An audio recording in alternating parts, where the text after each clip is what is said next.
Morning student, जय स्वामीनारायण। हर हमेशा की तरह आज का सुविचार है कि समय तो दिखाई नहीं देता, लेकिन समय हमें बहुत कुछ सिखा जाता है। कितना सही बात है। समय को हम चाहकर भी नहीं देख सकते, है ना। महसूस कर सकते हैं, जानते हैं दिन रात सुबह शाम होता है, लेकिन ये जो बीता हुआ समय है वो हमें बहुत कुछ सिखा जाता है। बहुत अच्छा अच्छा अनुभव बता जाता है।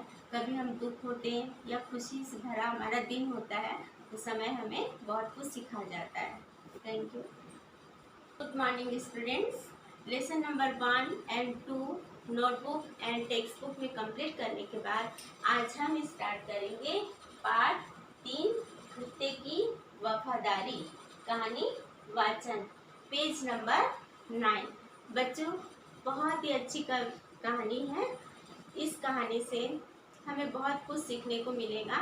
तो सबसे पहले मैं स्टार्ट करूँगी कि एक पालतू जानवर भी वफादार होता है, कुत्ता, है ना। आप जानते तो हैं कि कुत्ता बहुत वफादार होता है। वो अपने मालिक के प्रति बहुत ही वफादारी निभाता है।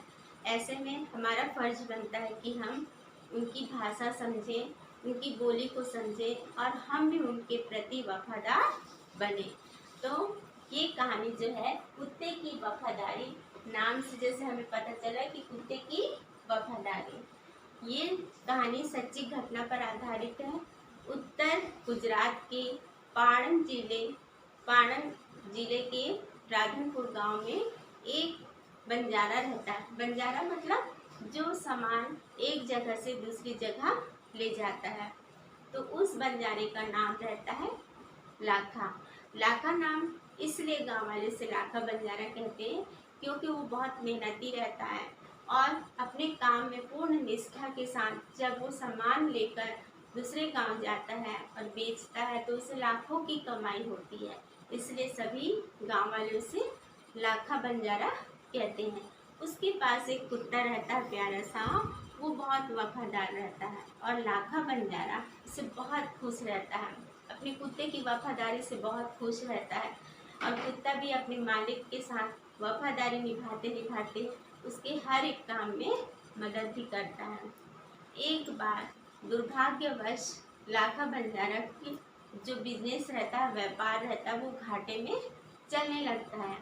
तो लाखा बंजारा सोच में पड़ जाता है और फिर मजबूर होकर अपने हालात से विवश होकर वो एक धनी सेठ, गांव में एक धनी सेठ रहता है, उनके पास जाता है और विनती करता है कि सेठ मुझे कुछ रुपए उधार दे दीजिए और जमानत के तौर पर मेरे पास कुछ भी नहीं है, तो आप ये कुत्ता रख लीजिए। जब मैं आपके पैसे लौटा जाऊंगा तो आप ये कुत्ता मुझे वापस कर देना। सेठ कुछ सोच विचार करने के बाद, विचार विमर्श करने के बाद कहता है कि ठीक है लाखा बंजारा, यदि तुम चाहते हो तो ऐसा ही समझो, तुम इस कुत्ते को मेरे पास जमानत के रूप में छोड़ जाओ। जब तुम्हारे पास पैसे हो तो पैसे मुझे वापस कर देना और अपना कुत्ता ले जाना। लाखा वैसे ही करता है। दुखी तो बहुत रहता है और रहे भी क्यों ना, क्योंकि उसका वफादार कुत्ता रहता है और वो किसी और के पास छोड़ने जा रहा था, लेकिन मजबूर होकर उसे छोड़ना पड़ता है। उसके बाद जो कुत्ता होता है वो सेठ के यहाँ रहने लगता है। सेठ भी उसकी वफादारी से बहुत खुश रहता है। धीरे धीरे उनमें दोस्ती हो जाती है। फिर एक दिन होता है, सेठ के घर पे चोरी हो जाती है। कुत्ता सब कुछ अपनी आंखों से देखता रहता है और चोर सेठ के यहाँ से धन संपत्ति, तिजोरी से पैसे निकालकर दूर गांव में ले जाकर एक गड्ढे में सारा जेवर, सामान, पैसा सब छुपा देते हैं। कुत्ता बहुत ध्यान से देखता है, फिर जाकर सेठ को सब कुछ बताने लगता है। सेठ आश्चर्य में पड़ जाता है कि ये कुत्ता कह के आ रहा है ना। लेकिन कुत्ता समझाने की बहुत कोशिश करता है और सेठ की धोती खींचकर कि चलो यहाँ पर चोरों ने सामान छुपाई है, और सेठ उसकी बात में आकर उसका कहना मानकर सचमुच जाता है उस जगह पर जहाँ चोरों ने सामान छिपाया होता है। कुत्ता वफादारी निभाते हुए उस गड्ढे को खोदने लगता है। मिट्टी जब बहुत ऊपर से वो निकाल लेता है तो सेठ का पूरा जेवर जायदाद पैसा सारा कुछ जमीन के अंदर मिलता है। सेठ यह देखकर समझ जाता है कि कुत्ते ने अपनी वफादारी निभाई और मेरा पूरा संपत्ति मुझे वापस दिला दिया, और वो बहुत खुश होता है। कुत्ते का प्यार से पीठ थपथपाता है, शाबाशी देता है कि तुम्हारी वजह से आज मेरा पूरा धन वापस मुझे मिल गया है। और घर आकर वो एक चिट्ठी लिखता है लाखा बंजारा के नाम पे कि लाखा बंजारा, तुम्हारा यह कुत्ता बहुत ही वफादार है और इसको मैं बंधन में नहीं रख सकता, इसलिए बिना जमानत लिए, मतलब बिना तुमसे कुछ पैसा लिए तुम्हें वापस लौटा रहा हूँ, तो तुम अपनी संपत्ति वापस रख लो।